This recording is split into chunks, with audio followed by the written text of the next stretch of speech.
নমস্কার বন্ধুরা, জেসিস kitchen and baking এর তরফ থেকে আমার সকল দর্শক বন্ধুদের স্বাগত জানিয়ে শুরু করছি আজকের রেসিপি। চিংড়ি মাছ দিয়ে সর্ষে ফোড়ন দিয়ে তার সঙ্গে পেঁয়াজ দিয়ে আলু কুমড়ো তরকারি। এই রেসিপিটা খুব সহজেই খুব অল্প উপকরণ দিয়েই হয়ে যায়, আর এটা গরম ভাতের সঙ্গে ডাল দিয়ে খেতেও খুব ভালো লাগে, আর রুটি পরোটার সঙ্গেও খেতে খুব ভালো লাগে। তাহলে আসুন দেখে নিই আজকের রেসিপিটা আমি কিভাবে করেছি। আজকের এই রেসিপিটা করবার জন্য আমি নিয়েছি আলু আর কুমড়ো। আলুগুলোকে এভাবে কেটে নিয়েছি আর কুমড়োগুলোকে এরকম ছোট ছোট টুকরো করে কেটে নিয়েছি। এটা করব সর্ষে আর পেঁয়াজ ফোড়ন দিয়ে, সঙ্গে দেব চিংড়ি মাছ। প্রথমে কড়াইয়ে দিয়ে দিচ্ছি কিছুটা সর্ষের তেল চিংড়ি মাছগুলো ভাজবার জন্য।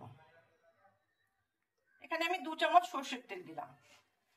তেলটা গরম হয়ে গেছে, আমি চিংড়ি মাছগুলো ছেড়ে দিচ্ছি। এর মধ্যে দিয়ে দিলাম অল্প একটু নুন আর একটু হলুদ গুঁড়ো। এবার মাছগুলোকে একটু ভালো করে ভেজে নেব। খুব বেশি লাল লাল করতে হবে না, একটু অল্প অল্প ভাজা হলে এগুলোকে তুলে নেব। চিংড়ি মাছগুলো ভাজা হয়ে গেছে, এবার আমি এগুলোকে তুলে নিচ্ছি। মাছটা ভাজা হয়ে গেছে, আমি কড়াইটা পরিষ্কার করে নিয়ে কড়াইয়ের মধ্যে আবার দিয়ে দিচ্ছি সর্ষের তেল রান্নাটা শুরু করবার জন্য। এখানেও আমি দিলাম 2 চামচ সর্ষের তেল। কুমড়োর তরকারিতে তেলটা একটু বেশি দিতে হয়, তাহলে এই তরকারির টেস্টটা অনেক বেশি ভালো হয়। তেলটা গরম হয়ে গেছে, এর মধ্যে দিয়ে দেব 1/2 চামচ কালো সর্ষে, আর দিচ্ছি একটা শুকনো লঙ্কা ফোড়ন। ফোড়নটা জাস্ট 30 সেকেন্ড মতো একটু ভেজে নিলাম। এবার এর মধ্যে দিয়ে দেবো পেঁয়াজ কুচি। আমি এখানে 2টো পেঁয়াজ কুচি করে রেখে দিয়েছি, সেটাকে তেলের মধ্যে দিয়ে দিচ্ছি।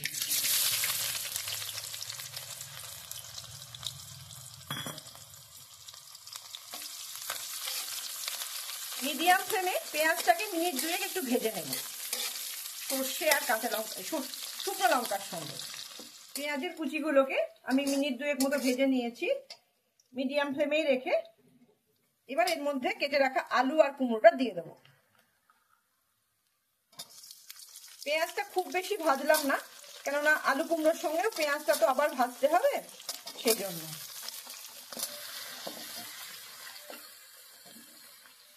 আলু কুমড়োগুলো দিয়ে দেওয়ার পর আমি ভালো করে পেঁয়াজের সঙ্গে ভেজে নেব। একটু বেশিক্ষণ সময় ধরেই ভাজবো, কেননা আলু আর কুমড়ো ভাজতে ভাজতেই অনেকটা সেদ্ধ হয়ে আসবে। 3 থেকে 4 মিনিট আমি ভালো করে ভেজে নেব। 3 থেকে 4 মিনিট ভালো করে একটু ভেজে নেওয়ার পর এর মধ্যে দিয়ে দেব 3টে চিড়ে রাখা কাঁচা লঙ্কা, আর দেব 1 চামচ হলুদ গুঁড়ো। আর কোনো মশলা আমি এর মধ্যে দেব না। এবার লঙ্কা আর হলুদ দেওয়ার পর আলু কুমড়োটাকে পেঁয়াজের সঙ্গে ভালো করে আরো মিনিট 2 কষিয়ে নিতে হবে। 2 মিনিট কষিয়ে নেওয়া হয়ে গেছে। এবার এর মধ্যে দিয়ে দেবো অল্প একটু জল। এই তরকারিটাই না বেশি জল লাগে না, কারণ এটা একটু শুকনো শুকনো হবে, তাই অল্প একটু জলটা আপনারা বুঝে দেবেন। এটা ভাপে ভাপে আস্তে আস্তে নুন মিষ্টির যে জল বেরোবে নুন থেকে বা কুমড়ো থেকে, তাতেই সেদ্ধ হবে। দেখুন আমি অল্প একটু জল দিয়েছি। এবার দিয়ে দিয়েছি ভেজে রাখা চিংড়ি মাছগুলো, আর দিচ্ছি 1 চামচ নুন। নুনটা আপনারা আপনাদের স্বাদ মতো দেবেন। আর দিচ্ছি 1 চামচ চিনি, আর উপর থেকে দেব 1 চামচ সর্ষের তেল।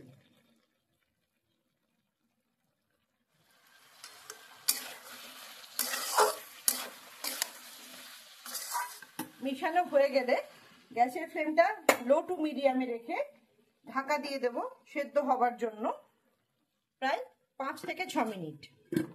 5 মিনিট হয়ে গেছে। এবার ঢাকাটা খুলে একটু দেখে নিই এগুলো সব সেদ্ধ হয়েছে কিনা।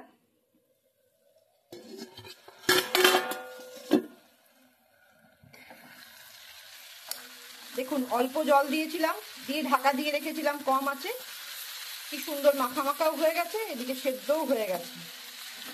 এবার গ্যাসের ফ্লেমটা বাড়িয়ে দিয়ে সমস্তগুলোকে ভালো করে মিশিয়ে একটু মাখা মাখা করে নিতে হবে।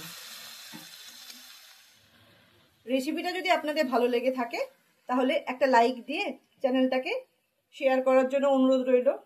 আর যদি আমার চ্যানেলে নতুন বন্ধু হয়ে থাকে তাহলে আমার চ্যানেলটাকে সাবস্ক্রাইব করার জন্য অনুরোধ রইল। আমার আজকের রেসিপিটা কমপ্লিট। আবার আগামী দিনে অন্য কোনো রেসিপি নিয়ে আপনাদের সামনে উপস্থিত হব। ভালো থাকবেন, সুস্থ থাকবেন। নমস্কার।